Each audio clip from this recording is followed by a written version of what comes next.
Hey guys, Jason with CB Customs, and I want to kill the rooster, but not really going to do it. So I did it. I bought a 6.0. This is a 2005 6.0 Powerstroke. It is automatic. Stick would have been really cool, but I got an automatic. 4-wheel drive. It's got the mechanical shift for the 4-wheel drive, which I like better than the electronics.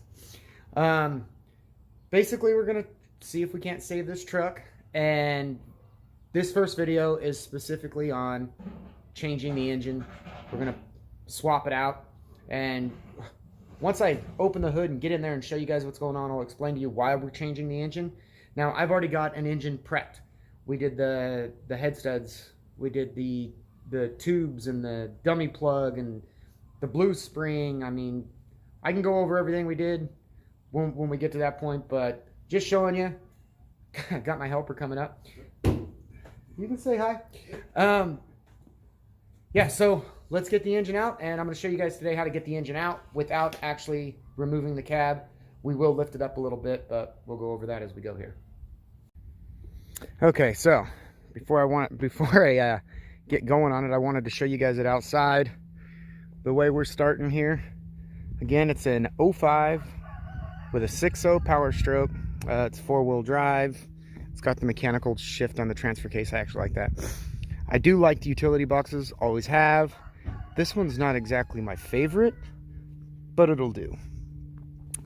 And then the hitch is all busted up under there and pulled out. We're gonna have to do some work on that. Once we get it ready to go, we're gonna do some different things with the hose reel and air compressor. But overall, I mean, she's straight and all that fun stuff. The interior's a mess, but it is. Of course, it's going to ding at me because I've got it in neutral, so bear with me. It is the Lariat. It's all gray. As far as I know, that's the only tear right there. It's repairable. And the back really saw very little use. So, yeah, we're going to get in and start this engine pull, and we'll make it pretty again. Okay, guys, I jumped up here so I could show you why we're changing the engine. One of the cool things about this 05 is the tubes have already been upgraded. I don't know, what upgrade it was, but they did upgrade it. They're not plastic anymore, so that's cool. Trying to show you. Maybe we can see it in the filter. See all that metal? So this is the oil filter, and there's metal completely through the oil. Now, what the Ford dealership said was that the high-pressure oil pump came apart, and that's all debris from the high-pressure oil pump. Now, that doesn't mean that this engine's not rebuildable, but in order to save time, what I did was I just built a different 6.0, and it's sitting right here.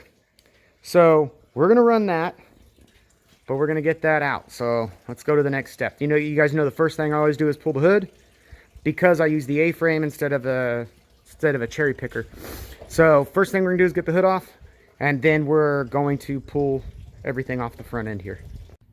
Okay, so we pulled intercooler, transcooler, all that fun stuff out of the front. Went ahead and dropped the bumper. It just makes it easier. Don't actually have to. But now, before we raise the cab, we do a couple of things. Number one, I went around, and there are 6. One of them's right here. The other 2 are under the truck up on the cab. So I put PB Blaster, WD-40 on those bolts before we ever get to the point of taking them out. The other 2 things are going to take off the AC line that goes to the receiver dryer. Now, this system was completely empty, so I'm really going to keep an eye out and try and find out where the leak is, because I want the AC to work. So we'll figure that out as we go. So we take that line off, and then we also, the power steering pump, we're going to get these belts off. And we just unbolt it. We don't disconnect anything. We just throw it out of the way. But this power steering pump is absolutely caked. So I'm probably just going to replace it. But for now, we're just going to get it out of the way, and then we're going to deal with the AC stuff as we go. So get that out of the way, get that line off. And then also the tank, I guess. Yeah, because the tank, if we had left it on, it would be connected to the engine. So yeah, get the coolant tank off. And now we're going to zap those 6 bolts and get it up. Now, the one thing where the Ford is not as cool as the Dodge is we have to pull the mat up. So the bolts go in. There's one up here, and there's one back there. So it's a lot more work. On the Dodge, we just unbolt it from the bottom, and that's really nice. And I think the new Fords are that way. But in 05, and you know, my 99 as well, we got to go in from the top. So we're going to be pulling back some trim and stuff, and it's kind of a pain. But, you know, 10 minutes of work makes this job a lot easier. So we're going to get it blocked up, and then I'll show you guys what our next step is. Okay, guys, so just like the Dodge, we put a 4x4 and a 2x4 under the front. And then on the back mount, we put a 4x4. And that gives us the height, and it angles the cab just a hair. So you can see how much room we have working on this turbo. It's the easiest way to do it.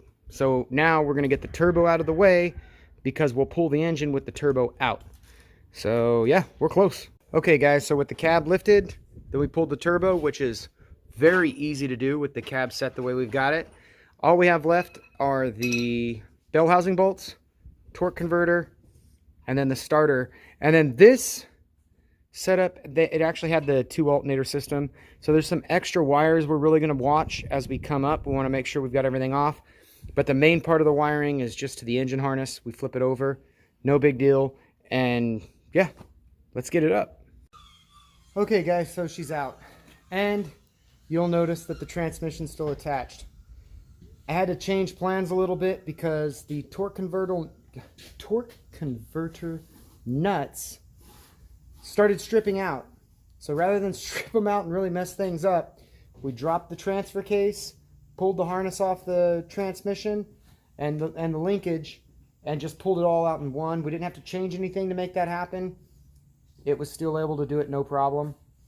We did keep a tranny jack underneath it until we had the hoist on it to start bringing it out.